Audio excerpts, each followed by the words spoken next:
Hello and welcome to the cooking show. Today we are going to be making pozole. Pozole is a dish that is made with white hominy, also called pozole blanco, and in our case, lots of pork. And this pork is coming from my parents' house where they killed some wild pigs that were on their property. Now to start out with, we're going to use some of these dried ancho chili peppers. I'm very excited about this because I've seen these chili peppers at grocery stores for a very long time and I've never known what to do with them. Now it turns out that what you do with them is you cut them, you drain the seeds out of them, cut them maybe into strips, make sure that all the seeds are removed, and you need to rehydrate them before you use them. So as you know, rehydrate, that just means we're going to add the water back into them that was taken out of them while drying. And in order to do that, we're going to use a little bit of hot water. So go ahead and get the hot water boiling.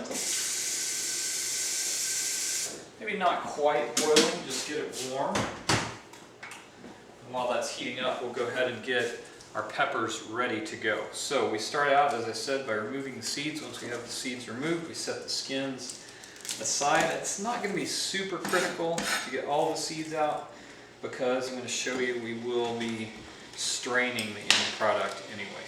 So you can move a little bit quickly on this. Just kind of cut, drain the seeds. I've never done this before, but it seems to be really straightforward. And again, I'm very excited about using these peppers, which I've never used before. I've seen them, again, all kinds of places. I got these at a local Mexican grocery store, and I see them all the time. I never know how to use them. Today I'm actually going to use them. So the reason we're using these peppers, these ancho chile peppers, is because we are making what's called Pozole Rojo. Now, as you know, Pozole Blanco would be white pozole, and Pozole Rojo would be red pozole. And these peppers, hopefully, although they don't look red right now, are going to give us that rich red color that we're looking for. Now, I discovered this dish recently, and I've never tasted it, and I'm trying to make it without having ever tasted it.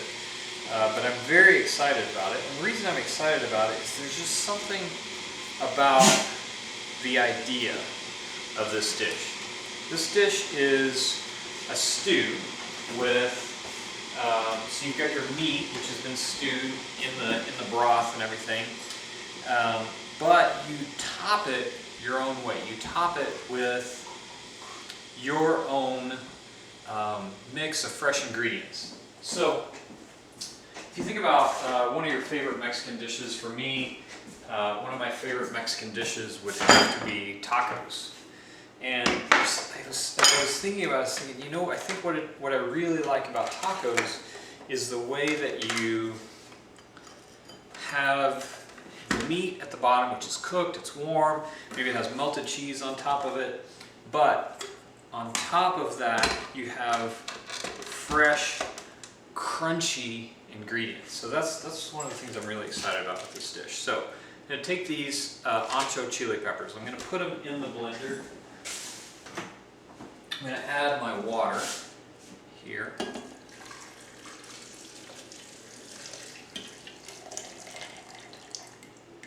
Wow, I can smell that already. As soon as that warm water hits it, I can smell it. I can smell the pepper flavor coming alive. And I'm not gonna lie, I'm a little bit afraid that it might be a little bit too spicy for my family. I'm not sure. Hopefully, I want a really rich, deep flavor and a lot of bright color, but I don't want a lot of heat. And I'm afraid that this is gonna be a little bit warm for my family. We'll see. All right. So I'm going to take this. This is the pork that I was talking about earlier. So what I did, my parents actually killed a small wild pig on their place, and I went ahead and roasted this earlier in a giant roasting pan because basically it was like a whole pig. Whenever they gave it to me, they just gave it to me frozen in a bag, whole pig almost. No head, of course, no feet, which actually, true Mexican cooking, they say use the head and feet to get the true flavor of the puerco, or the pork pozole. I'm not going to do that today. Perhaps in the future, I may try that sometime. So I've got the meat in, and now I need to add a little bit of water.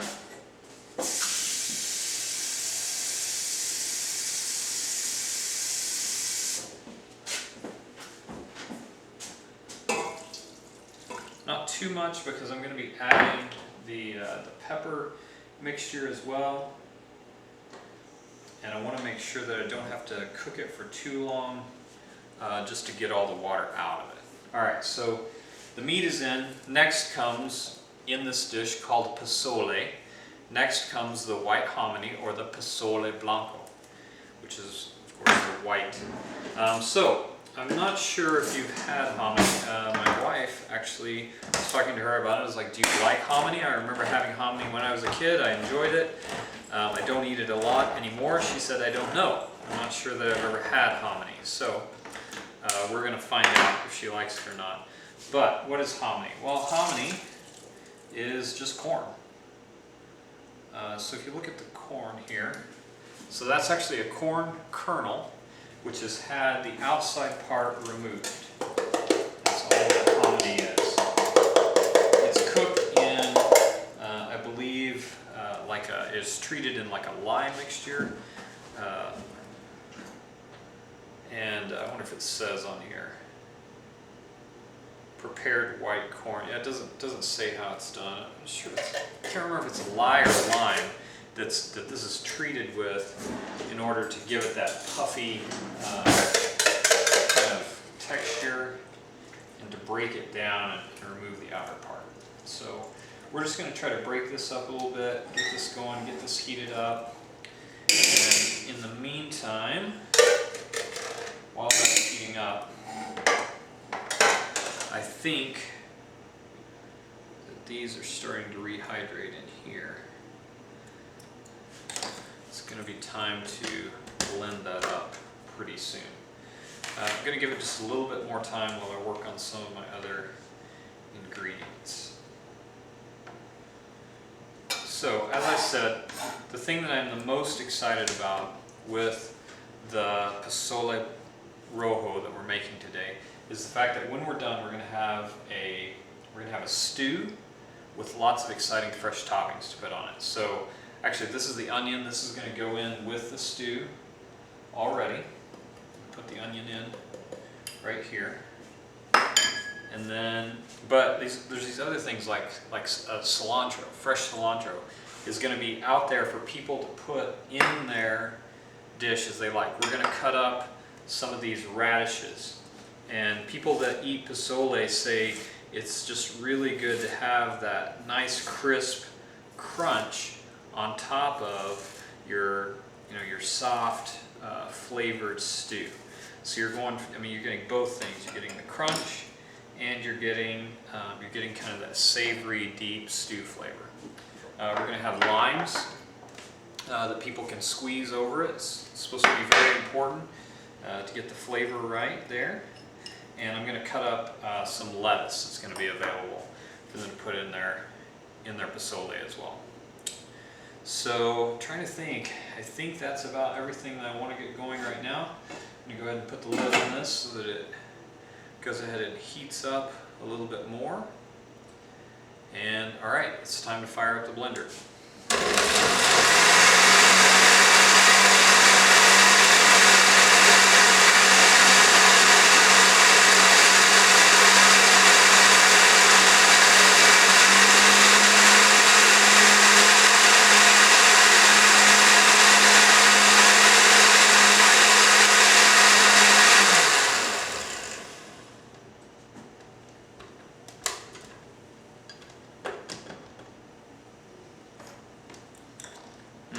Smell that. It smells pretty spicy. I don't know. I'm a little bit worried. But it's got a decent color to it. I was hoping for a little bit of a richer red color. But I'm going to hope that comes in time. hope it makes a good combination with the meat.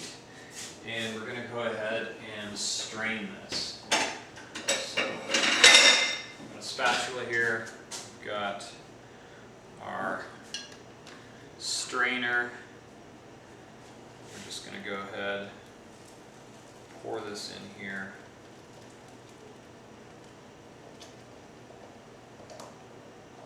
Let that just go through the strainer.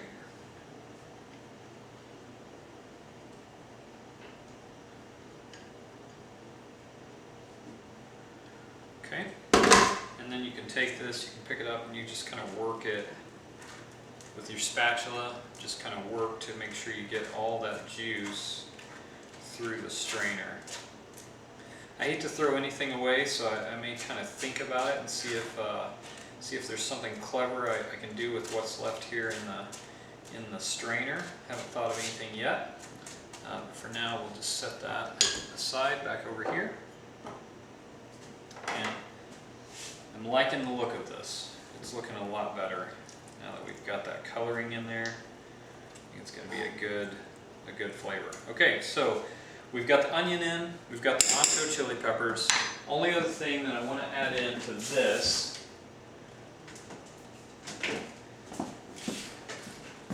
is to get a good amount of garlic in here. Now, fresh garlic, you're supposed to cook fresh garlic in it. I don't have any handy, so I'm throwing in some garlic powder, and I'm just going to stir that in. And hopefully you guys can see this, can see the coloring that we're getting here. But I'm pretty excited about this. It's got a good smell to it. I think that this pepper mixture is going to be really good with the wild pork. Sometimes the wild pork can have a little bit of an unwanted flavor to it, and that's why it's really good to put it in dishes that have a lot of strong flavor, like pepper dishes. So, all right, next time we see you guys, everything should be ready, and we'll be able to get our stew and put our toppings in it.